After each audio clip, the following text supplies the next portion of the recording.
everybody. How are we doing today? Welcome to Cooking with the Ridgeways.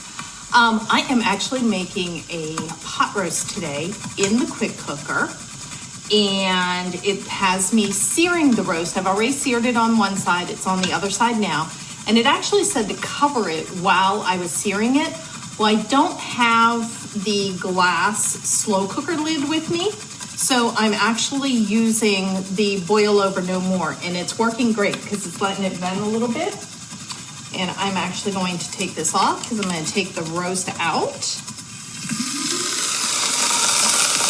So you do get steam build up under there, and you can hear, you can see all the steam coming out, and you can hear the roast crackling.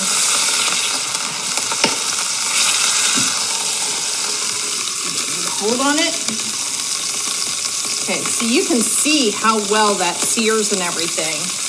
And what I've actually seasoned this with is basil, parsley, salt, and pepper. Very simple. All right, so now we have the fond in there from the roast, which you would get in a skillet or in another roaster pan. So I'm actually adding in the onions. And we're going to sear these a little bit. And that fond will come up as the roast cooks under pressure. Break my onion pieces apart here. And I cut them a little bigger than I normally do, just because I wanted it a little chunkier. So you can do your onions, whatever size you want. And so that's there. Now, I like garlic. So I'm going to put some garlic in here.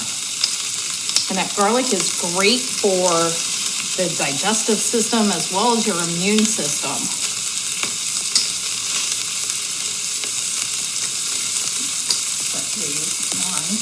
And you can see, I'm not actually having to touch the raw garlic. I'm just putting it in there unpeeled and squeezing it out.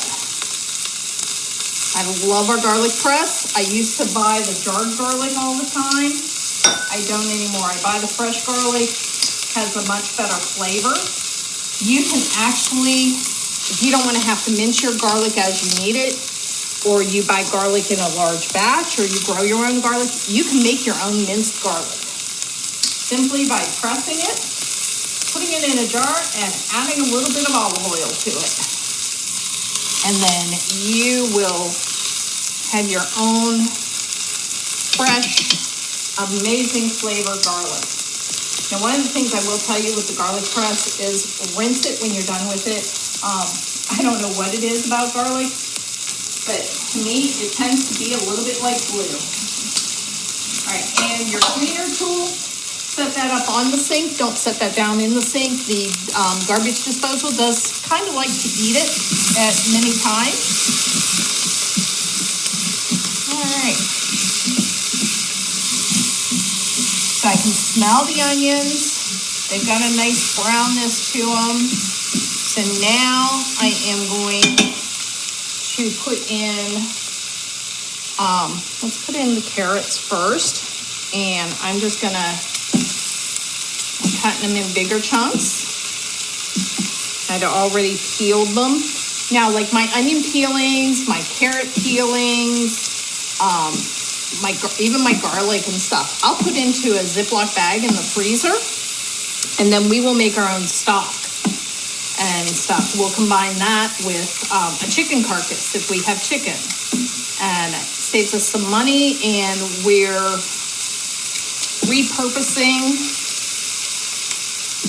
all parts of the vegetable to get all of the vitamins and nutrition and flavor out of them. And yes, I know this is old school, cutting towards your thumb. That's me. All right, so this is one of our homemade stocks that we had made. I'm gonna pour that in there.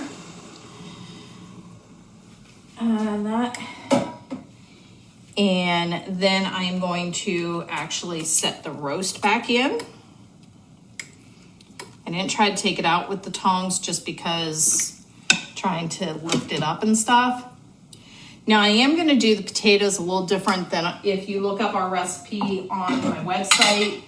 I'm going to put them on top. I don't have the ceramic bowl with me. and that you would actually use the ceramic bowl for your potatoes. So I've left the skin on, I washed them, and I'm just cutting them into big chunks. And because these are going to come out like really tender, because this is going to cook under pressure.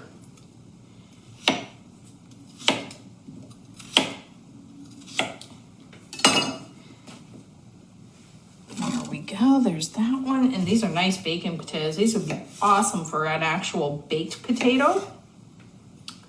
I love loaded baked potatoes. They are so good.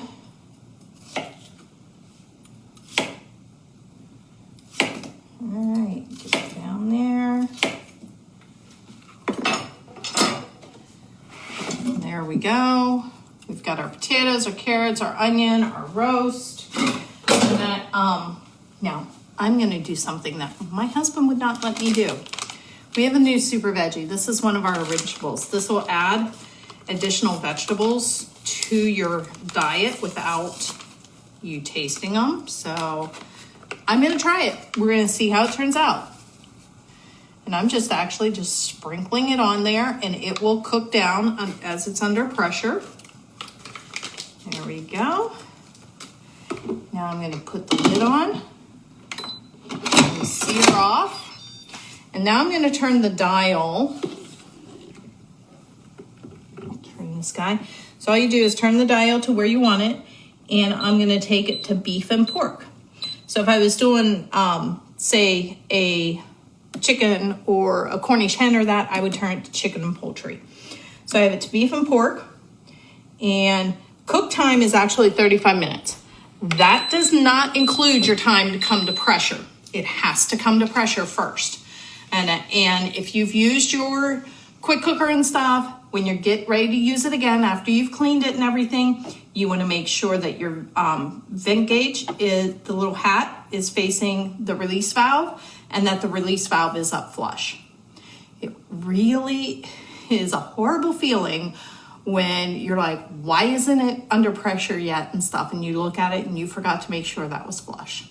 I've done it. And so we're gonna let this guy cook, and that this will probably be about 45 minutes for it to be ready, and then my dinner will be ready. Okay, so if you have any questions or anything about the quick cooker, about the cutting mats, the garlic press, the knife set or anything, just let me know. I'll be more than happy to answer. And I hope you guys are having a fabulous day. We'll see you later. Thanks for watching.